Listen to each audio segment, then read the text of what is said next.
You guys know how these days when the whole Islam is a religion of peace has turned into a joke, has turned into a meme that everybody keeps using every time some sort of violence happens in the name of Islam. People are like, oh, yep, here goes the religion of peace again. I mean, it's fair. That's a fair joke because obviously anybody who read the Quran or the Hadith knows how big of a joke this all is. I think we should now, that's become it's a cliche, like it's been overused now. I think we should now apply it to Hinduism. Because how many times? Okay, let me actually look at you guys. Okay, let's look at that. How many times you guys have been hearing oh wow, like, yeah, Hinduism is different. Hinduism is a different kind of religion. I mean, it's not even a religion, it's a way of life, it's peaceful. And there's a lot of us assume like, maybe it's not violent and all, but it's a religion. I mean, it's like superstitious. But even the people like me that we're like, okay, fine, it's not violent, but it's a religion, so it has superstition, it has belief in karma and reincarnation and the caste system. Ew, like gross, disgusting. And we're like, okay, fine, it's not violent, but it's still gross. It's still bigoted. It is still superstitious. It's still anti-science. It's still anti-woman. It's still, well, actually, it wasn't. It's now anti-sex positivity, right? All of that. Maybe it's not violent, but there's a whole, just like all these other religions, there's a lot of other problems with it, right? Apparently, it's also violent. We were wrong. Okay? I heard this story that I'm going to share. I mean, you guys are correct. Maybe I'm exaggerating. I heard this story, by the way, to the person that shared this with me, because I heard the story many times before. And I was like, this cannot be part of Hinduism. And then if you actually go look at the text, like, oh my God, I thought they were exaggerating. I'm going to share the story with you guys. If you don't believe it, go look it up yourself. It's there. This story is there. Okay? This is in the Gita, and this is Krishna speaking. Okay? This is as divine of a source of authority this could be. Like, you don't get more authoritative than Krishna telling you what's your Dharma. You don't get a higher source of authority in Hinduism than this, okay? Tell me if I'm exaggerating. Yeah, I know you've been telling me it's violent. I didn't believe you. I was like, I'm an ex-Muslim, okay? As an ex-Muslim, I was like, you guys think your religions are violent. That's cute. Okay, so again, it's not as violent as Islam, not even close. Okay, but I assumed for a long time, even as an anti-Hinduism. Hey, YouTube! Don't come at me. Okay, anti-theism, anti-religion. Okay, I always assumed, but it's not violent, but it's still bad. I was wrong. It's also violent. Maybe I'm exaggerating. That's why you guys are here in the live chat to correct me if I'm exaggerating. And like, Armin, chill, it's not that bad. You tell me if I'm exaggerating, okay? Because I'm biased. I told you I'm biased. I'm biased against religion. So you guys need to be there to be like, shh, Armin, it's not that bad. Okay, you, Mayank, you posted the same comment 4 times. Oh, crap, a lot more. I'm going to put you on timeout. Next time this happens, I'm going to ban you, okay? Yes, thank you for the admins for reminding him or her. Yes. So, wow, thank you. Wow, you guys are like, well, not a ban, just a timeout because maybe they don't know the rules. Yes, you are exaggerating. I haven't even said anything. What a gravitation 1729? You're an idiot. I'm not going to highlight your comments anymore because you haven't even heard what I'm going to say. So whatever points you might have had a great point, which I would have highlighted later as a comeback, but because you're such an idiot, I'm not even going to pay attention to your comments anymore. No spammer, no, not annihilated. We're going to keep them. If they learn the lesson, they could stay. Okay. So gravitation, you might have had a great point later on, but now you're going to be ignored because you're an idiot who judges before we actually even make a point. Okay. Yes. Okay. So, by the way, as much as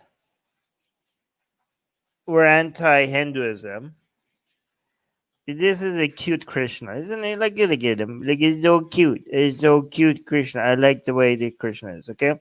Anyways, let's watch this. Let me know if you have audio once I start playing this. Myths are not stories that are untrue. Rather, they are tales that don't fit neatly into the historical record. Okay, which serve as a foundation to a culture. Myths are not stories that are untrue. That is literally what myths are. What are you talking about? Guys, isn't that myths are not stories that are not true, that are untrue? No, I disagree. That's the definition of myths. Rather, they are tales that don't fit neatly into the historical record. So, tales that are not in that maybe the reason why they don't fit neatly in historical records, it might have something to do with the fact that they're untrue. Because if they're tales that were true, they would fit in historical records. You see how it works? They are tales.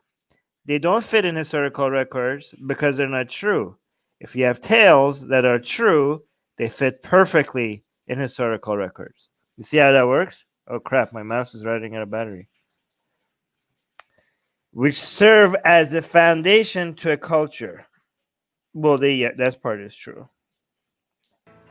I mean, they don't serve, they just are a foundation.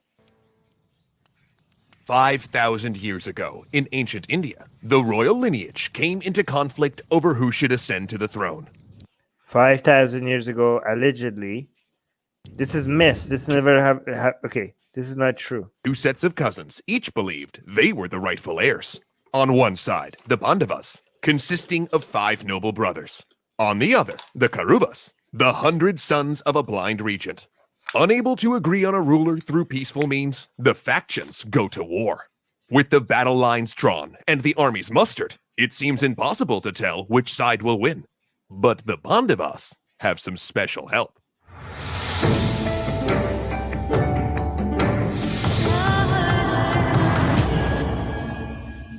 The battlefield was a fearsome sight to behold. Drums beat, conch shells blared, and lords and kings shouted orders. Elephants adorned in gold, trumpeted amidst gleaming chariots, with each convoy the size of a small city. Armor glittering with embedded gems blazed like fire in a rainbow of battle standards. But as the two mighty forces stood ready for war, the Pandava prince Arjuna faltered. For when he looked out at the two armies, he did not see foot soldiers and archers and charioteers, but fathers, grandfathers, teachers, sons, and friends. Aww. He's like, these are not my enemies. Look at them. These are human beings with loved ones waiting for them. They have friends. They have family. They have children. They have parents. They have loved ones, and we're going to go to war with them. And every death is going to be a tragedy someplace back home. That's a nice, right? That's a nice. So far, the story seems like nice, right? Right? But Arjuna is not alone. Alongside him, disguised in the form of a mortal companion and charioteer, stands the god Krishna. Arjuna tells Krishna that when he sees his family ready for war, his knees go weak and he can't stop shaking. Oh, so it's peaceful. This guy doesn't want violence. He's like, I don't want to go. I don't want to go to war. I don't like killing people. I don't want to get my soldiers killed. These are like, why are we even fighting? Can we just not fight? Can we just not fight? Come on, guys. There is conflict in his very being. As a prince, he wants nothing more than to fight and win.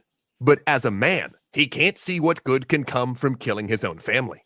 He drops his weapons and weeps. Oh. And Krishna cannot help but laugh. Krishna cannot help but laugh. This is precisely why he's come to this battlefield, to guide Arjuna to a higher path. Guys, before you hear the rest of the story, okay? This is in the Gita. I'm not saying the full name because I don't know, for some reason this is a tongue twister for me. Bhagavad Gita. This is the Gita. It's just the Gita, okay?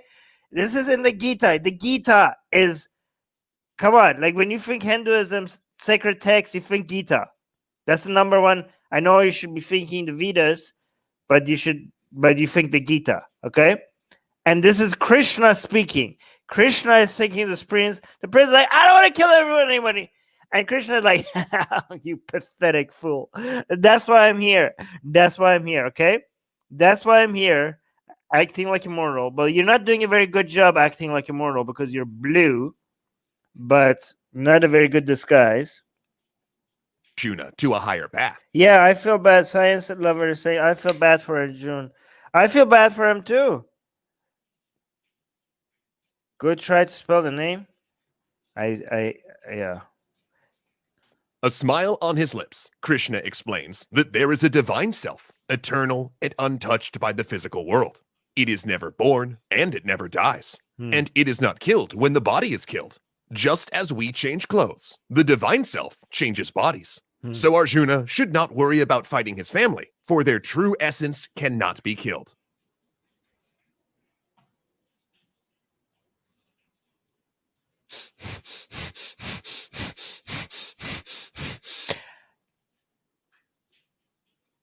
The argument here is that you could go stabby as much as you like, because when you go stabby, all you're doing is making people change their clothes. Their body that they have right now is not their eternal self. They change the body they have right now the same way that they change clothes. So Krishna is like, go stabby all you like, because when you make people stop breathing, I have to be careful with YouTube, but when you make people go nappy, all you're doing is it's like a fashion. It's like changing clothes. Don't worry, their eternal self is intact. It's gonna.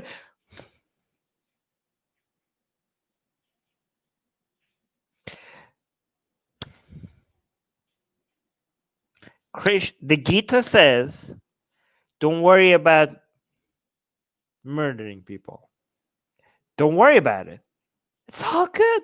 It's all good. Their eternal self has not been.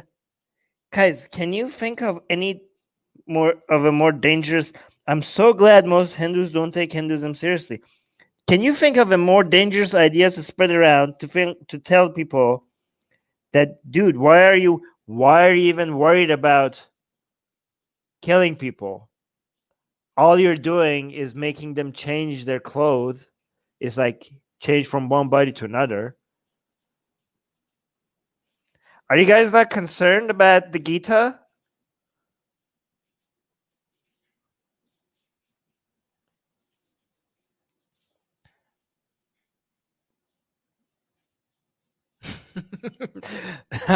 She's saying, sounds so much like Aloha Boom Boom. Okay, this is even. I mean, guys, the good thing about all of this is that people take it less seriously. But imagine if this was taken as seriously as Islam.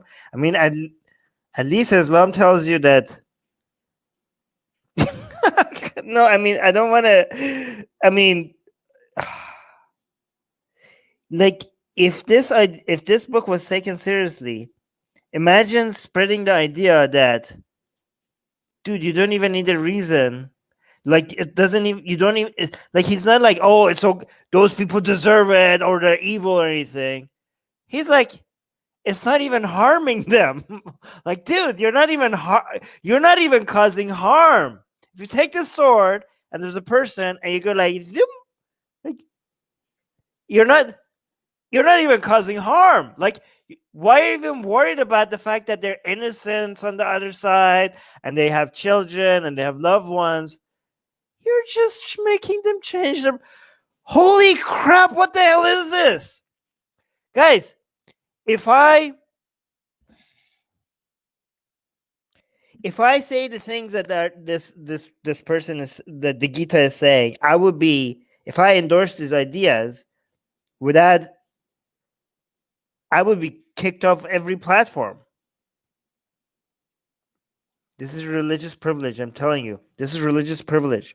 Imagine if I just didn't do a review on Gita and I came telling guys today. I want to tell you that if you go like to people and they go nappy, that's okay, because we all have, like, go do it as much as you want, because that's just like eternal body. And like people, I would like, what the hell? Like, people were like imagine the reaction to that.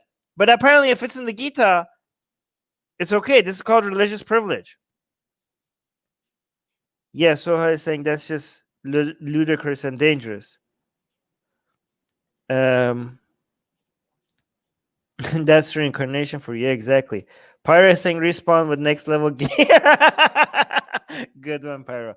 Okay, Katie is saying in the Vedas there are verses which ask the gods to help the Aryans raid and loot non-Aryans and drive them away from their lands. Okay, Katie, but that should be a different live stream. Let's stay on track.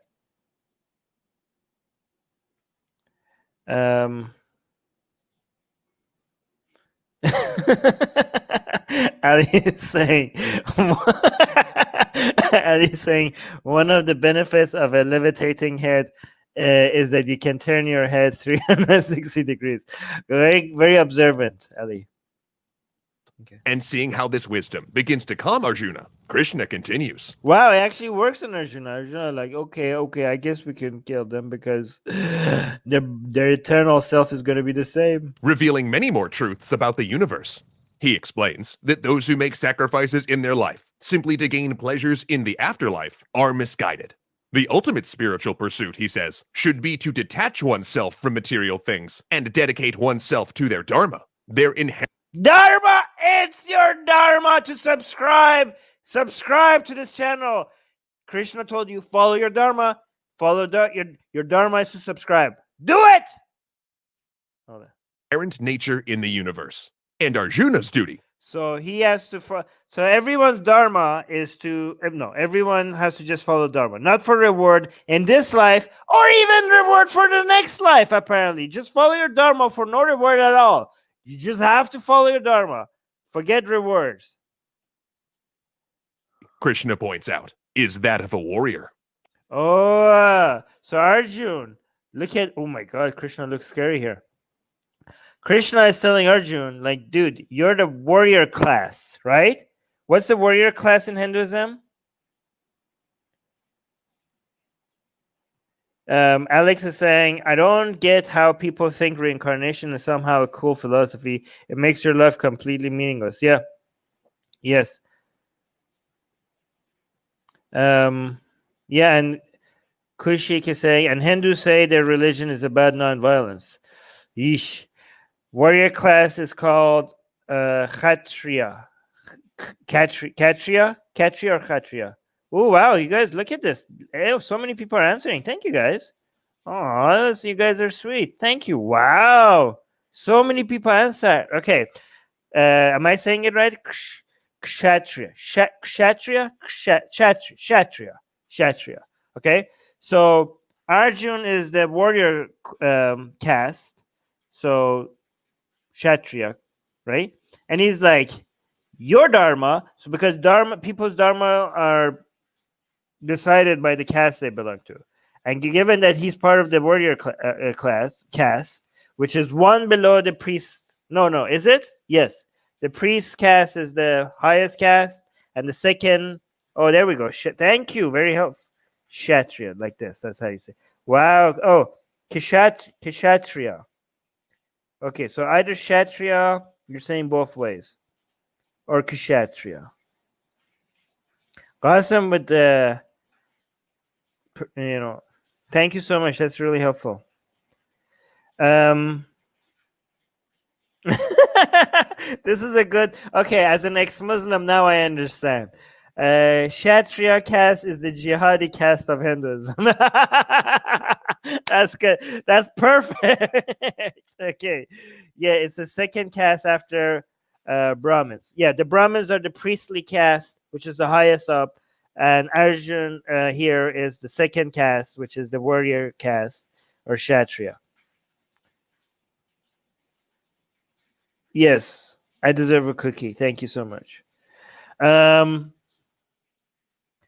But basically he's saying if you're a Hindu jihadi or Kshatriya, we're gonna officially call this. Thank you so much, there, bro. Thank you for that. I needed that. So we're gonna call Kshatriyas Hindu jihadis. Okay. So Arjun, is that what his name is? Wait, I forgot his name. Oh yeah, Arjuna. Arjuna here. He's a Hindu jihadi, and he's telling him, "It's your dharma. It's your dharma to be a proper Hindu jihadi, and that means go stabby as much as you can. It doesn't matter if it's justified or not. You just go stabby. That's your dharma. It's your dharma. Just like it's your dharma to subscribe, it's Arjuna's dharma to go stabby. And Arjuna's duty, Krishna points out, is that of a warrior. His purpose in life is to fight for what is right. Now, for what is right? At this point, Arjuna, admittedly, is a little overwhelmed and tries to wrap his head around it. But wait, fight for what is right? But he was like, I'm killing like my family. How can you demand that I act if you believe that enlightenment comes from detaching myself from my actions? Ooh. Knowing this question was coming, Krishna tells him that he must not act for his own personal gain, but for the welfare of the world. Desire, he explains, is the obstacle to seeing this, which invades our senses and clouds our intellect. Desire. Come on. Without, how does that... So, but if you don't have desire, so how could you have desire for a better world if you have zero desire? I mean, there's like, if you have zero desire, then you have also no desire to do what's right. You become a nihilist. Then Krishna mentions that he's incarnated on the earth for a reason. And whenever there is an imbalance in the universe, Krishna says he manifests himself there. And it was after all of these knowledge bombs that his buddy was dropping that Arjuna started getting an inkling that something otherworldly might be up. So he boldly asks Krishna who he really is. Krishna responds that his current form is made of the 5 elements: earth, fire, water, air, and space, as well as mind, intellect, and ego. You know, earthly mortal things. But he also has a higher nature, a true cosmic form. Planets spin in the heavens, the seasons change. There is an unseen force that makes things happen, and Krishna is that force. He is the heat in fire, the thought of thinkers, the splendor in the splendid. Of animals, he is the lion. Of birds, he is Garuda. His true being is... Wait, what the hell was that? That looked epic. What the hell is this thing riding an eagle? Is that Hindu mythology? That looks pretty epic. Garuda. His true being is formless and infinite. Arjuna's mind, having been so thoroughly blown at this point, then asks Krishna if he can see this true cosmic form.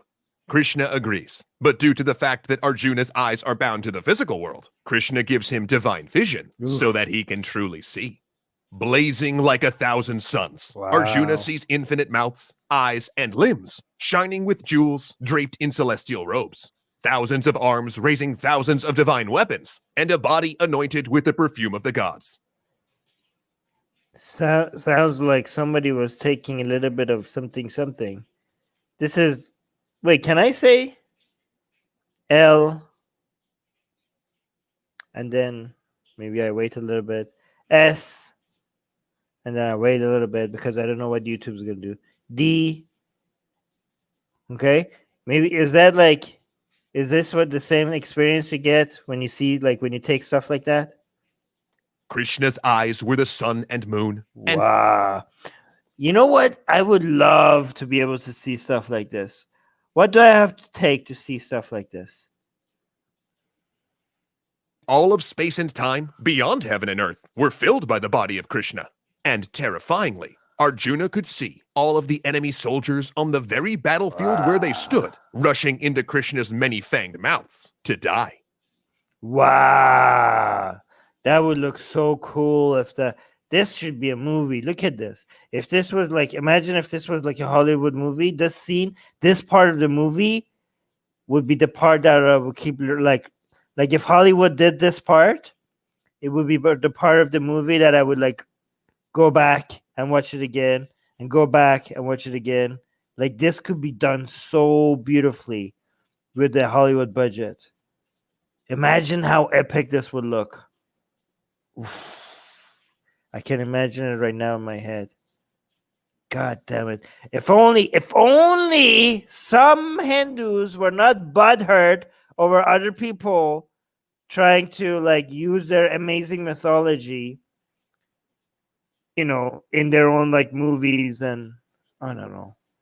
You guys are missing out. Missing out, I tell you. Previously, Arjuna had worried about the battle because of the consequences. But Krishna showed him that the battle was already over and his enemies have already been slain. It's determinism, hey? Krishna had already accomplished everything, and it was simply up to Arjuna to act according to his Dharma. You know how much violence this could excuse?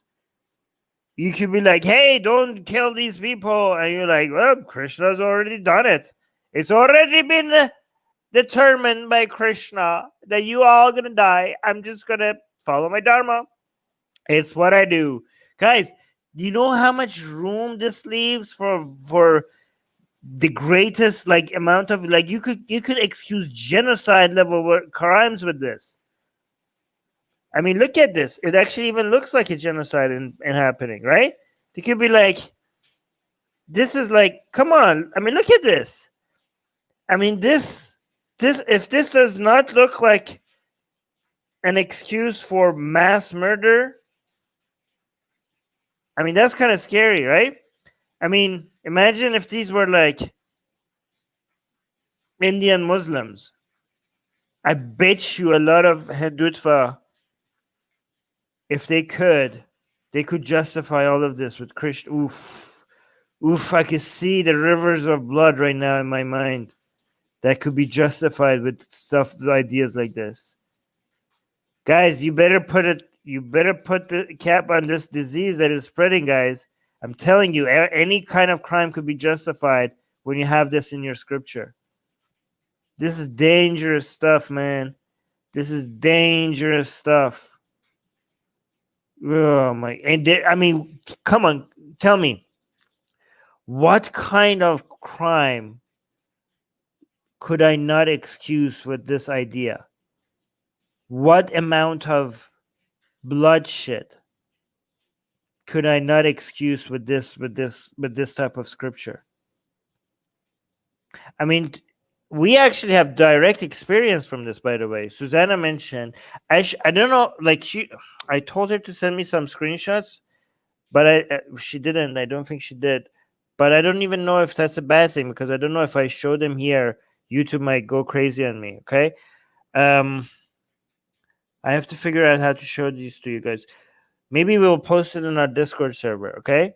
These verses, Susanna told me, when I told her that I'm going to do a live stream on this, she told me that this exact narrative was used on Twitter to justify violence against me after the whole Cali backlash, sexy Cali backlash that we got, right?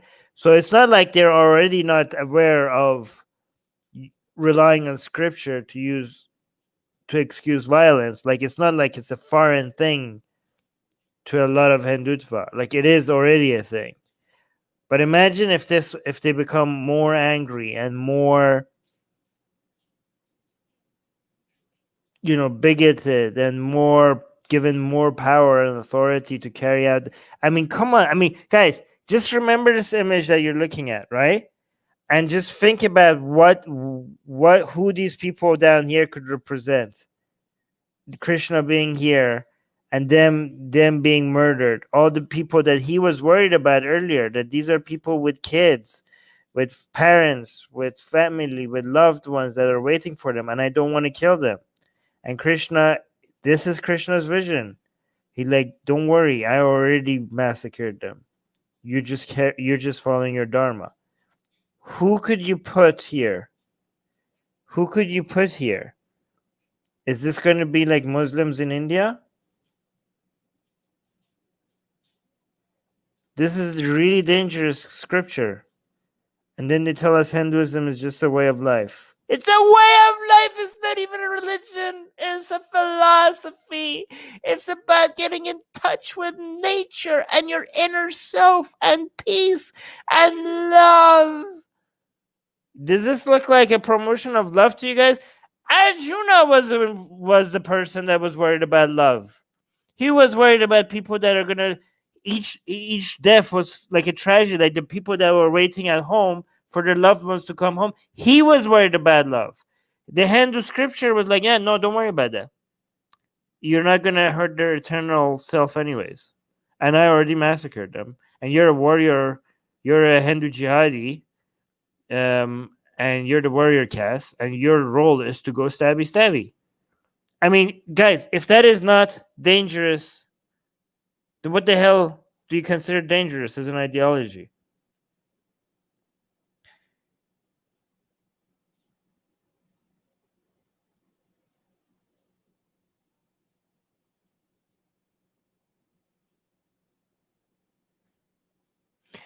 Katie, those verses that you're mentioning in the Vedas, we could do another live stream on that one specifically.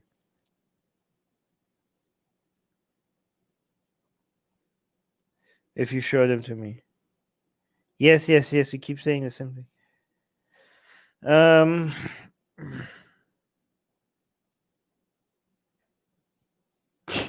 Look at this idiot making demands.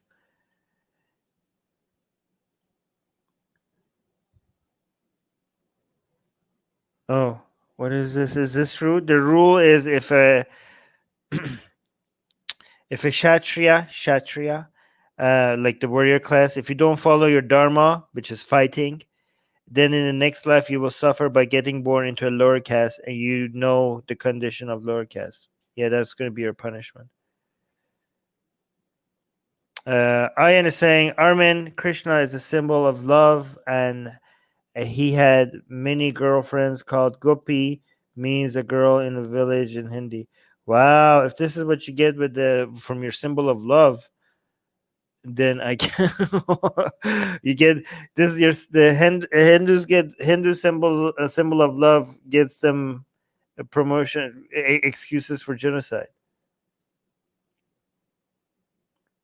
Really? Is that true? I don't know. I'm not even going to try to that. In some training camps in India, the Gita is taught to them as inspiration. Wow. Is that true? That's crazy. On the spot, Arjuna bows and swears fealty to Krishna. Then, due to him missing his human friend, and frankly being terrified of this new form, he requests the return of the visage of the man he knew before. I see. Would you mind going back to your old body? 4 limbs is plenty. Returning to the form of his old gentle self, Krishna then implores Arjuna once more to fight, but also reminds him that ultimately the choice is his alone. Upon hearing this ultimate mystery, Arjuna feels his fear dispel. Knowing now of the becoming and unbecoming of all creatures, and trusting in the divinity of his companion, helping actualize his dharma, he is ready to fight. Arjuna squares his shoulders, takes a deep breath, and looks deep inside himself. He considers all that he has learned from Krishna, and then looks outward to the resplendent battlefield, the sights and sounds returning to him. Yes, he is a warrior and a prince. How is this a positive message? You had a guy, guys.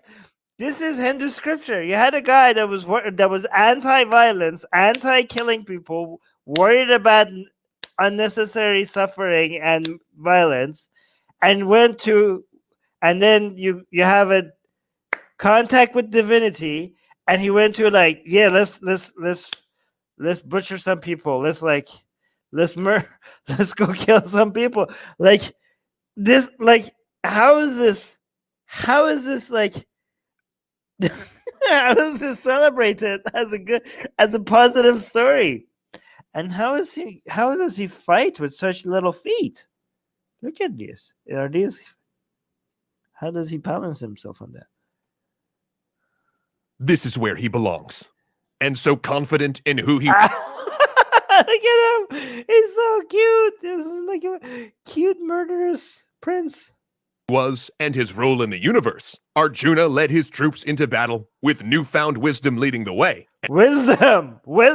I found wisdom. It's okay to kill as many people as you want, as long as you're the warrior class. It's your dharma. You have to fight, and you're not harming them anyways, because their bodies are not eternal. Their eternal self is not being damaged. Wow, so much wisdom. This is Hindu hekmah, not the right kind of hekmah. Yeah, Arjuna went this inspired. Man, this is dangerous.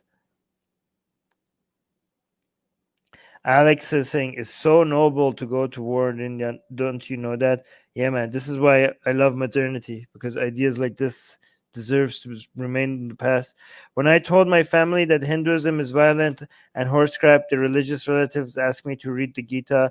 Imagine what I thought of that. Oh my god. Jesus Christ.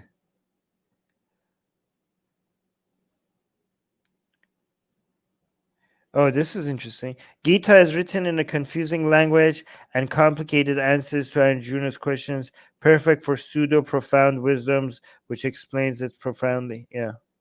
Popularity. Yeah, actually that makes a lot of sense. Same.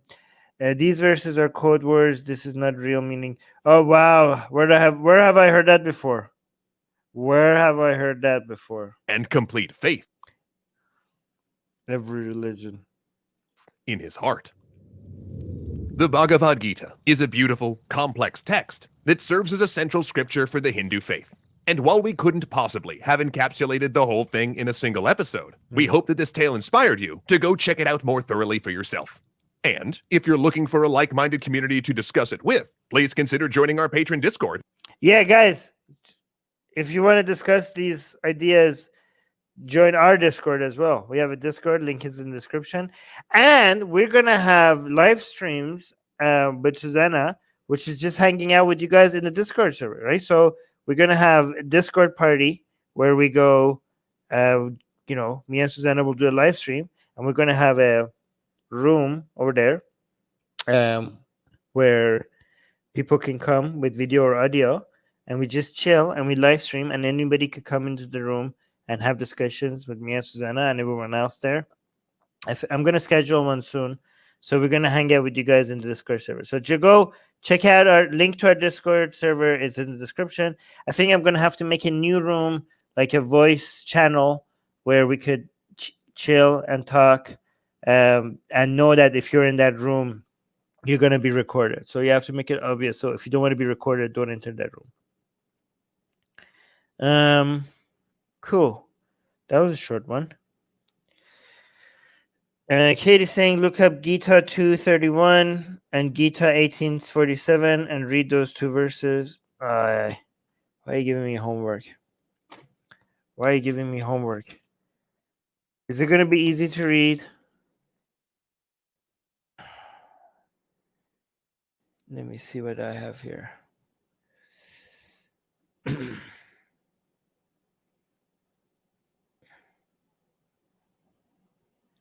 All right, fine. Let's do this. We're getting homework. Let's read some Gita. This should be interesting, actually. Good suggestion. What are we looking at here? So this Gita chapter 2, verse 31. Is that how you say it? Okay. Is that am I okay? Besides considering your duty as a warrior, you should not waver. Indeed, for a warrior, there is no better engagement than fighting for upholding of righteousness. Okay, that was 231, and let's do now 18. Okay, well, here's an excuse that you could have for all of this. By the way, you could say that. Well, it's not telling you to commit violence as much as you want because it's saying it has to be for a righteous thing. How would you respond to that, Katie and others? Because it's saying it has to be for something righteous. This one is saying, this is 1847, saying it's better to do one's own dharma even though imperfectly than to do another's dharma even though perfectly. By doing one's innate duties, a person does not incur sin. Ooh, this is really dangerous. So you're saying if you're a warrior, so basically if you're a warrior caste and your dharma is to fight, it's better to fight and do it imperfectly than being a perfect priest, because you're not supposed to be a priest or learn or be educated. If you're a warrior class, leave those priestly things to the priestly class. So if you're from a warrior class but you do such good priestly stuff, that's not good because you didn't follow your dharma.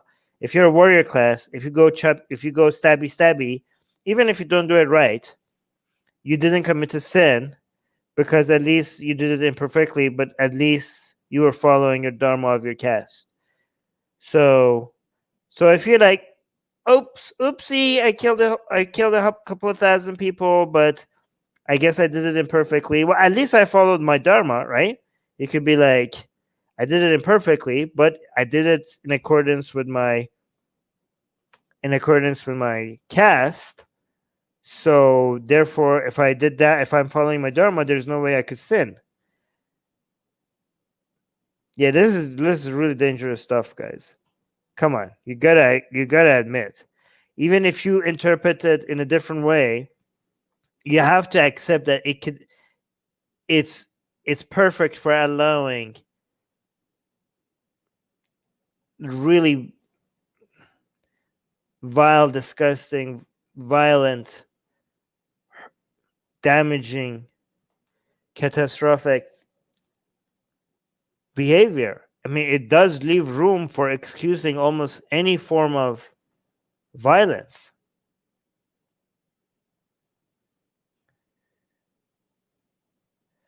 Katie saying they are translating dharma as righteousness in that verse. It's not the exact translation. Dharma is already defined in Hinduism. The word upholding of righteousness is svadharma.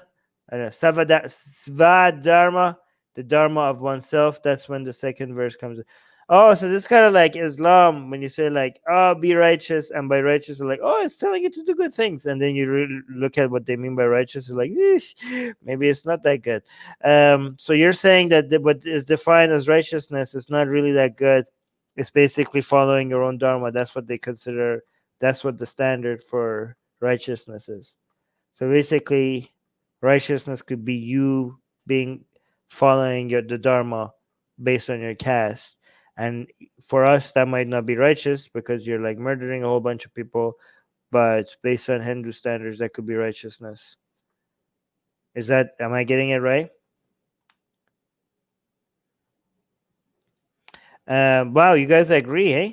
Siddhan saying you reading from a modern Hindu website with sugarcoat translation. Check as it is Gita to accurate. So you guys are saying this is the sugar, like these problematic verses that I'm reading. You guys are saying this is the sugar-coated version. So you agree with Katie?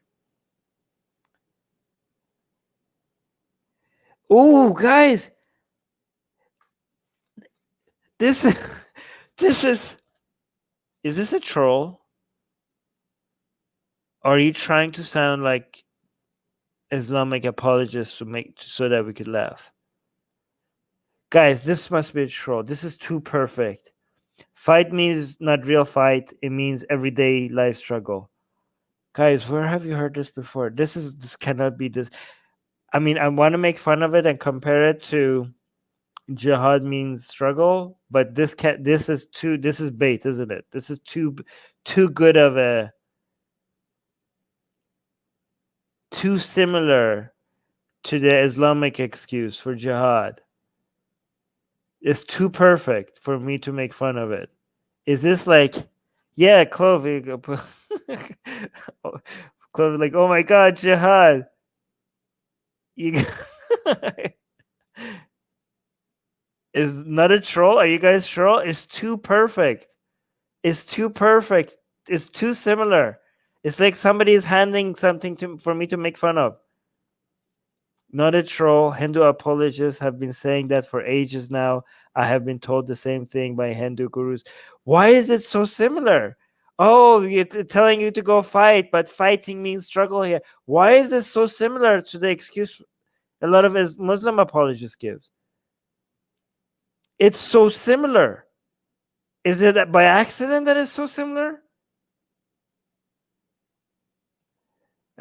Sri Ram is saying, fight is real fight in Hinduism, not everyday life struggle. I know, I kind of think so, given if you read the Gita, it's telling you to literally go, the guy was literally telling you that I don't want to murder these people, and Krishna was like, no, go do it, because they're, I don't think he was like referring to struggle. Yeah, I mean, I'm pretty sure it doesn't mean struggle, but why is the excuses so similar to Islam? And again, this from a group of people that keep saying we're nothing like Islam. You're Abrahamic mindset. You're an Abrahamic atheist. Your mind is limited in this Abrahamic box. Hinduism is beyond these mindset, and you cannot comprehend the nuances of Hinduism. That's why you don't get it. You're an Abrahamic atheist. Once a Muslim, always a Muslim. Islam is in your blood. And that's why you can never understand Hinduism. We're so different from Islam. You wouldn't even understand. And then they have the same excuses.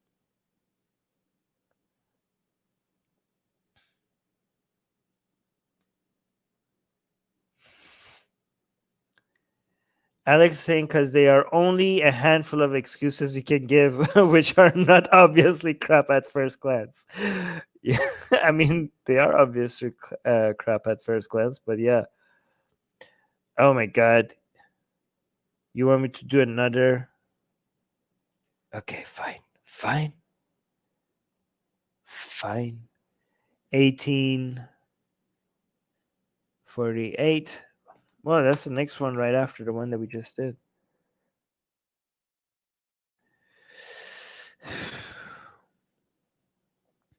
Okay, one should not abandon duties born of one's nature, even if one sees defects in them. O son of Kunti, indeed all endeavors are veiled by some evil, as fire is by smoke. Wow. Say it with me. Wow. So you're saying this basically, these verses are telling you to just ignore your conscience. Just like that voice inside of you that says like, you're murdering somebody innocent. Maybe you should stop right now. Maybe this is not right. Look at the children crying. Look at what you're doing. There's blood everywhere. This cannot be right. This cannot. That voice is, I'm the voice inside you. This is not human. This goes against your instincts. You know, you're feeling guilty. Listen to this guilt. It's not good. But this verse is like, no, shut up. Ignore that. Do not abandon your duties. This is your Dharma. It's your Dharma. Okay? You have to. These defects that you're saying, everything has some evil in it, okay? It's fine. Just keep stabbing.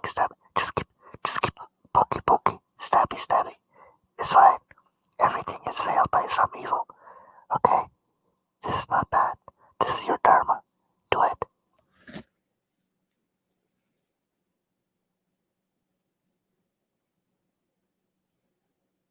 Guys, I'm scared of Hinduism now.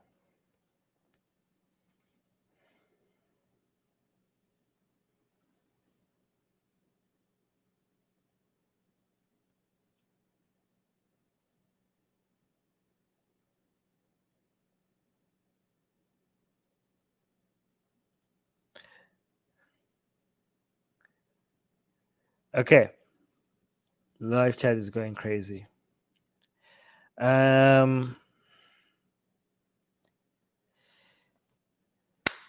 Oh wait, I think I get what this person is saying. It's too dumb. All right. I'm gonna end this here.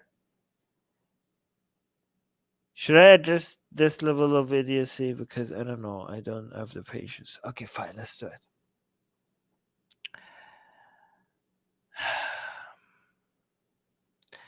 This is a person that is trying to suggest that violence is not always bad because some people deserve punishment for the crimes that they've committed, and you have to punish them with some form of violence, and any form of punishment will require some violence. This is the most charitable interpretation of what this comment, I think, is trying to get at, which is not at all what we read in the Gita. The Gita was telling you that,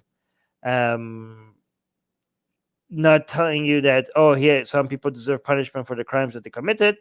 The Gita was like, you're not harming them at all, and you don't have to worry about it because their eternal souls, eternal whatever bodies is not even being damaged, so you're not even committing any harm on them. And this is just like changing clothes.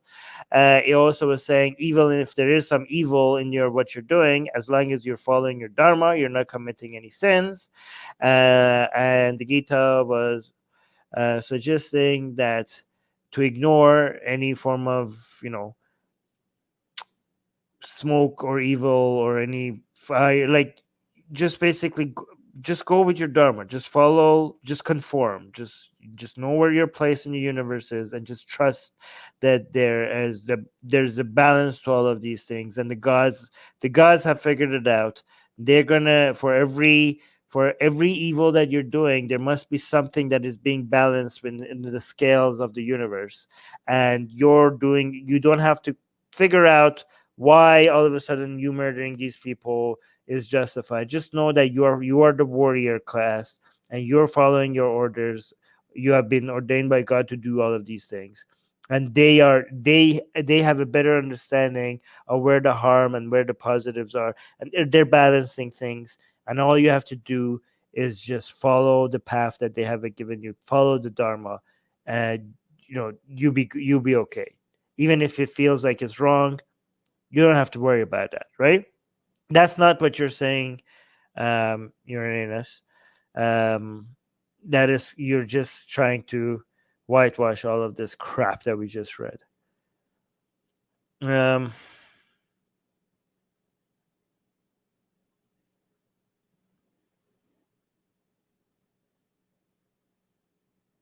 Anything else?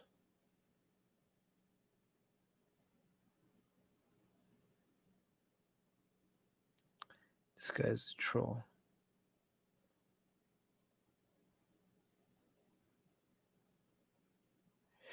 All right. Okay, I don't know what this is. You keep posting it. You really want me to read it? Son of those who take shelter. Okay, so this is from the what? Which this is another verse. O son of something, who take shelter in me, though they be of lower birth, women, merchants, as well as Sudrus, that's workers, can approach the supreme destination. I don't know what this is referring to, so I'm going to just move on.